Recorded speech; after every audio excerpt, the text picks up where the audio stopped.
Welcome back. Welcome back to Duke the Lost Engine. Now we're going to read chapter 2, and it's called Bulldog. Ever since Scarloey and Rheneas had their 100th birthday, Peter Sam had been worried. He kept on saying that the real Duke never came. Rubbish, said Duncan. Of course he was real. All the same, Peter Sam persisted, he wasn't our Duke. Our Duke, said Sir Handel, is an engine. You're as bad as he is. All engine dukes were scrapped. Ask Duck. Duck doesn't know everything, Scarloey put in quietly. Tell us about him, you two. Here's one of the stories that Peter Sam and Sir Handel told about Grandpuff. It happened when Sir Handel was new to the line. Now, have you remembered that in those days he was called Falcon and painted blue? You have. Now we can begin. The manager came to see him one day and said he was pleased with his work so far. Now, Falcon, he went on, you must learn the mountain road.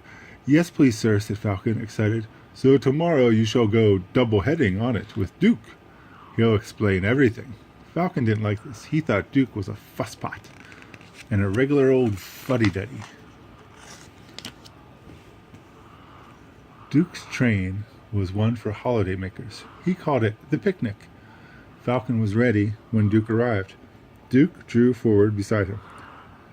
Listen, he said, the mountain road is difficult. You take the train and I'll couple in front. No, said Falcon, I'll lead. How can I learn that road with you lumbering ahead, blocking the view? Suit yourself, said Duke shortly. But never mind the view. Attend to the track. Look at the track, he puffed again, unstarting. Never mind the view. Fusspot, puffed Falcon, unstarting. Fuddy-duddy, fuddy-duddy, fuddy-duddy. We rattled through the first tunnel, looped around, recrossed the river, and entered the second, climbing all the time. Their speed grew slower and slower. Don't dawdle, urged Falcon. No hurry, puffed Duke stolidly. The tunnel was curved and pitch dark. Falcon felt stifled. He wanted to get out. Presently the light grew. 2 ribbons of track appeared ahead in the gloom. Watch the track, warned Duke. Fusspot, scoffed Falcon. The tunnel mouth grew larger and larger till at last they burst into the sunshine. The line here swung sharply right. It was laid on a ledge cut in the hillside. Below lay the valley up which they had come.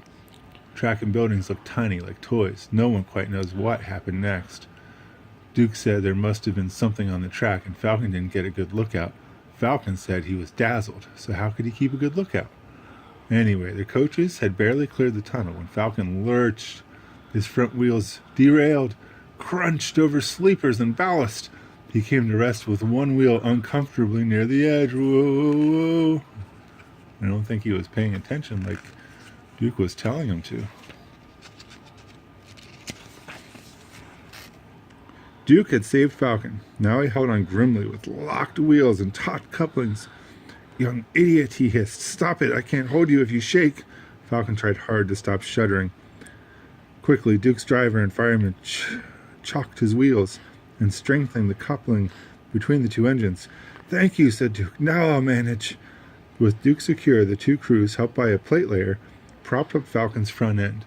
They were looking forward to a rest when Duke began wheeshing in an alarming way. His fireman ran to his cab.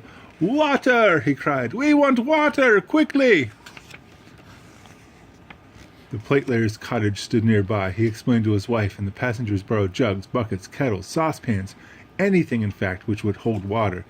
They formed a chain from the well to the engine and passed them from hand to hand. The fireman, meanwhile, reduced his fire and anxiously watched the gauge. It was hot and tiring work, for Duke needed many gallons. But at last the fireman shouted cheerfully, We're winning! Don't weaken! And they all set to work again with a will. They cheered again when the breakdown gang arrived. Hooray! They showed other passengers how to help them lever Falcon back to the rails. The manager was at the top station. He said he was very sorry about the accident and thanked the passengers for their help. Not at all, they said. We admired the way you put things right. Yeah, and enjoyed the adventure. They thanked Duke and his crew for preventing a nasty accident. "Your Duke," they said, "is a hero. He stood firm like a bulldog and just wouldn't let go." Falcon said, "Thank you, too. I don't know why you bothered after I'd been so rude." "Oh, well," replied Duke, "you just had a new coat of paint. Would have been a pity if you'd rolled down the mountain and spoilt it. That would never have suited His Grace." We're gonna stop here. And the next time we'll read chapter 3, You Can't Win. So tune in.